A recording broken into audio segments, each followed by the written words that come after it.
Joining us on the show is market expert Nishal Maheshwari. Nishal, welcome to the show.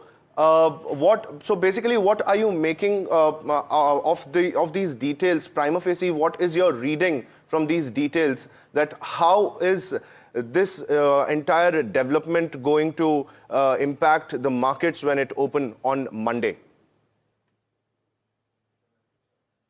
Morning to you and your viewers. I think this is as per expectation, basically. I think this is what we were expecting. I think even when there was some initial details, I think more or less this is what was announced.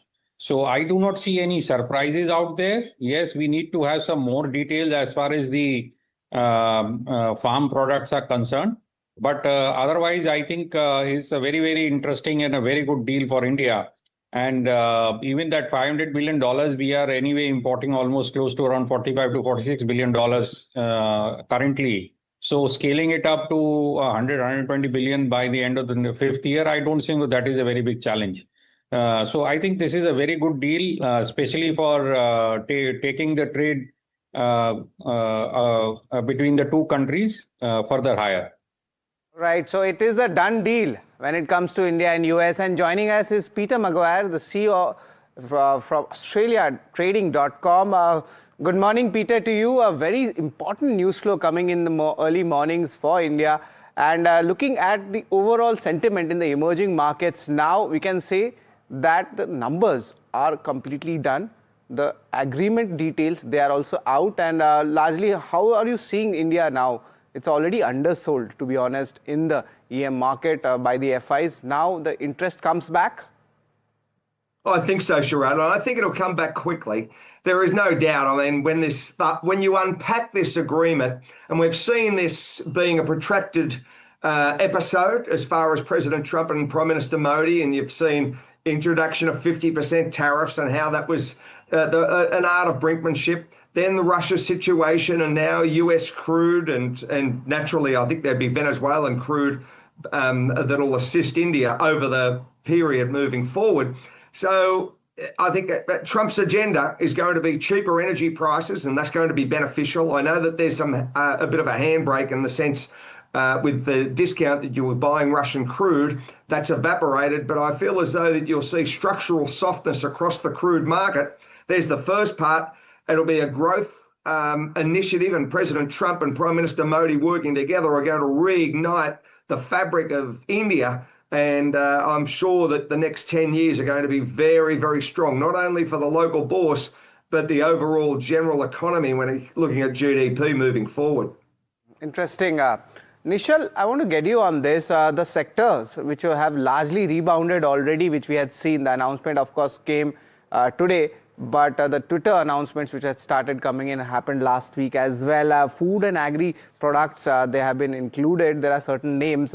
Only wine and spirit is something which might be slight negative for a listed player. But overall, sector specific, there's a lot of overhang which was there on the uncertainty. That has been removed, be it the chemicals, textiles, gem and jewelry. And interestingly, 2-3 new things have come up. And I just want to read it out for our audience. This is the GPUs. That's the new thing, you know, something like a NetWeb or A2E network. It might become beneficial for it. And also, apart from this, the newness is that organic chemicals is there, which we had known earlier. So, Nishal, which pockets would give you a good structural up move now going ahead, you know, on the long term? So I think a few sectors are a bit of maybe not as well pronounced earlier. I think one is the aircraft and aircraft parts, basically, where India exports are being promoted. Again, auto ancillaries has been historically pretty good, but there also I think it will be a good outcome. And secondly, I think if I look at it on a broad sense, then I think chemicals is one sector which is going to benefit the most. Because if I look at from the stock market point of view, the stocks have not gone anywhere in the last 2-3 years, and US is a big market. So I think chemicals were a bit hampered because of the US, this 50% tariffs. So I think chemicals is one sector basically one can look at.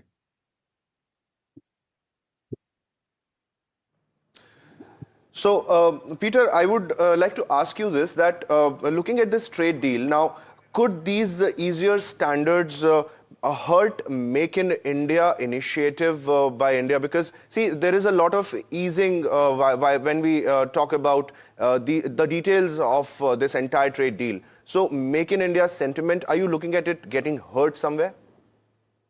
I think it's going to be an overall benefit, and I feel as though that it'll be very, very structurally sound for them. That there is no doubt that the engine of the US trade initiative globally is one to expand its footprint, to expand and export, and naturally India's got to do the same, and it's going to continue. We have to take on board they're the largest and most wealthiest consumers in the world, the US consumer. You can't doubt them. And it looks like we've got very strong GDP moving forward. The overall, you've got a hot economic growth. And I think India is going to feed well off that. And it's going to be a two-way street. So I am excited. And I'm excited not only for Asia Pac and of India and strategically, but I'm also excited for what happens with energy prices from consumers, and that's going to benefit and lower inflation also. So joining us on the broadcast is Dr. A. Shaktivel, former President FIO and Chairman of Apparel Export Promotion Council. Welcome, Dr. Shaktivel. So basically, I wanted to understand from you that is this trade deal only about economics or about countering China and strengthening supply chains as well? So it's only economics, actually, this deal is. Now we have talked about mother of all deal about the EU, but this is the father of all deal, I should say, because 6 months we are going to the turmoil, and it has been done. Then we were thinking, well, it's going to be get the, because you know that UK and the EU FTA is signed, but still we are waiting for it. But this is real great news that immediately the executive order has been issued. So it's a very economic deal, and it's good for India in the sense all made in India goods will get afflicted. And Dr. Shaktivel, good morning, Sharad here. I wanted to ask about the apparel exports. Already we have seen, a lot of, complaints were there, and now the inquiries have picked up. What are the ground channel checks suggesting? Are we seeing larger orders coming across our textile centers? Yes, because already in the last 3 months, we are just holding the buyer and the buyers are holding us, sharing our penalty. Now the buyers are ready with the orders and we are also ready for producing.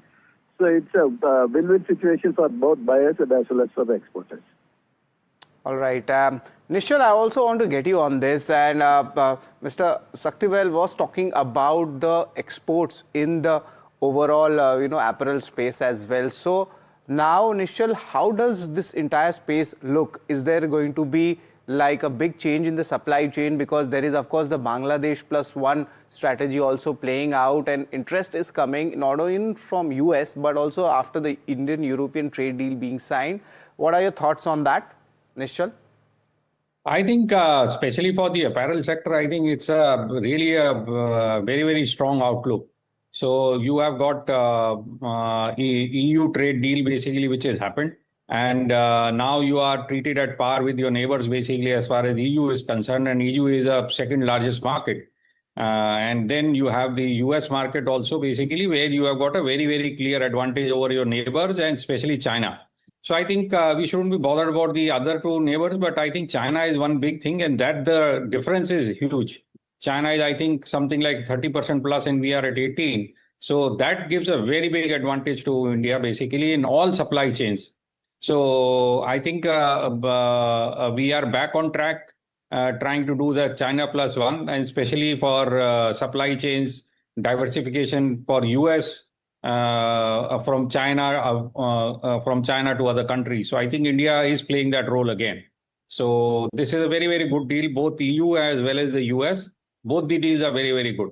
Yeah. So, Peter, I would like to bring you in here and basically wanted to understand that there are critics pointing out that India is opening its market too fast So is there a risk of trade deficit widening by any chance through this entire setup of India-US trade deal?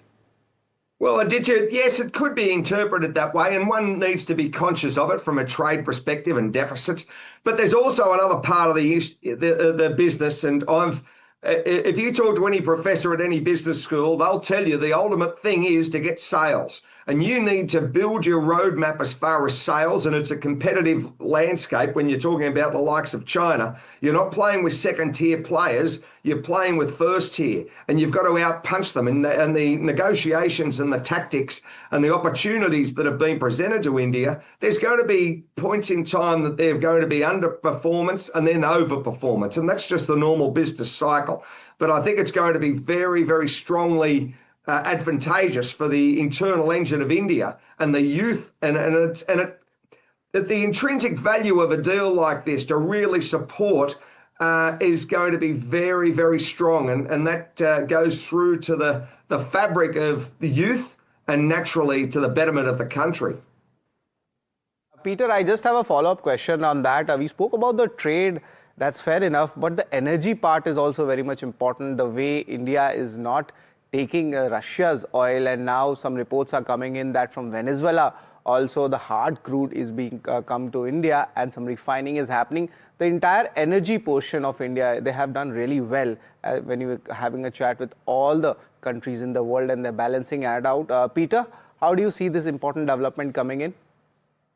I think, first off, we've got to be mindful where India plays as far as importing. Secondly, what President Trump's ultimate strategy is with Venezuela, the largest crude reserves in the world, proven.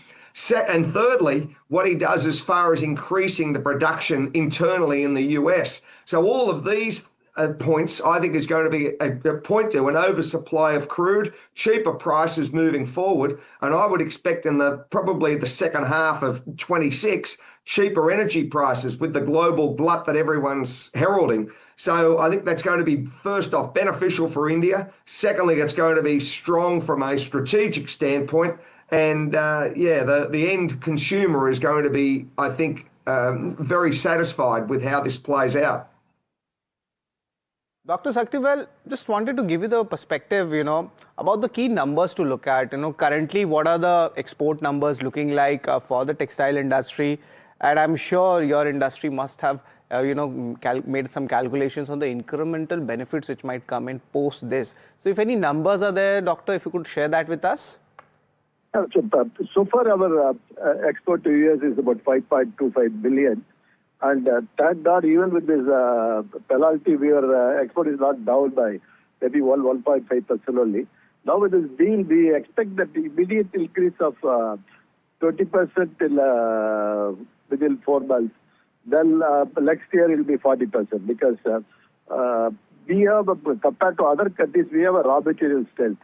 Whether Cambodia, Bangladesh, all other Vietnam, all they have to import raw material, whereas India has got the rich raw material strength. And also, it's again beneficial from fiber to fashion. Even farmers will get benefited because cotton, ginning, yarn, everything, our whole textile value chain get benefited.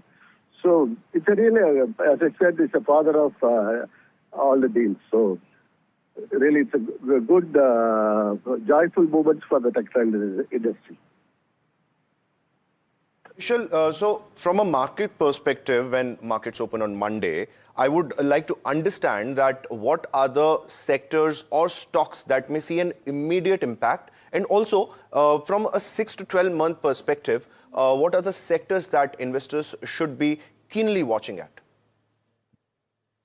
So I think after the deal announcement, I think all these sectors have already done pretty well. So whether it is textiles, auto ancillaries, I'm saying all these and chemicals, I think 3-4 of them have already done pretty well. I continue to see that now the advantage what I see here is not only the US deal, but the EU deal also. Though EU deal may happen next year, but I think numbers will start getting aligned for the US deal, for the EU deal also. So I think that's a very, very strong outlook. So initially you are going to see some boost basically in these 3, 4, 5 sectors. But ultimately, obviously, the market will revert back to its earnings guidance and what kind of earnings growth we see. But 6 months down the line, I clearly see that these sectors will be beneficiary. Yeah, but Nishal, can we look at specific stocks? Would you like to name a few specific stocks that may see a clear impact immediately after this interim agreement announcement? So I'm saying the apparel companies, some of them which are big exporters to the US, a few of them which come to my mind, Gokuldas Exports. I think they have almost around 40 to 50% of the business going to the US, and they were impacted. I think it will be a very, very clear beneficiary of that. Similarly, in case of chemicals, there is this company, Aarti Industries. There definitely you will see improvement happening. And in case of auto ancillaries, Bharat Forge, they are big exporters to the US. So I'm saying all these places, basically, you are going to see improvements happening. That's pretty much interesting, and we can just show you the beneficiaries, of these companies. I just wanted to repeat that, for our audience. You must be wondering that we have spoken a lot about the entire sector and the impact, but the stocks is something which will react on Monday. But definitely the reaction has already come last week, and there was a good up moves in the textile space. And that is where, some kind of profit booking was there in the last trading session as well. But Dr. Shaktivel, I just have one more interesting query about the textile industry is not only the customers, are they looking for something like a Bangladesh plus one? Because Bangladesh is having issues and it's pertaining for the last 2 to 3 odd years. So it's entire change of the supply chain. Is those inquiries also coming apart from the orders itself? Of course, it's because, as I said, the issues in Bangladesh, already buyers started looking for India. As I said, and again, good news is we are less than the Bangladesh. Bangladesh is 20%, whereas we are 18%. So in all the ways, we are benefited than Bangladesh. And when you talk about the delivery, we are faster than any other nation because, as I said, we have raw material sent. So all the orders definitely, to some extent, will be India also now. Dr. Shaktivel, I would like to understand from you, are you seeing some shift in the global supply chains from here in the near future, if we talk about next 1 year or so?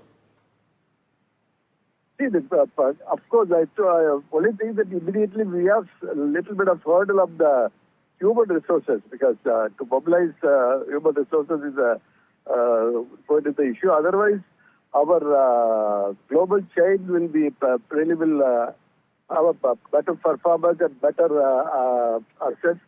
So India is going to gain in all the ways.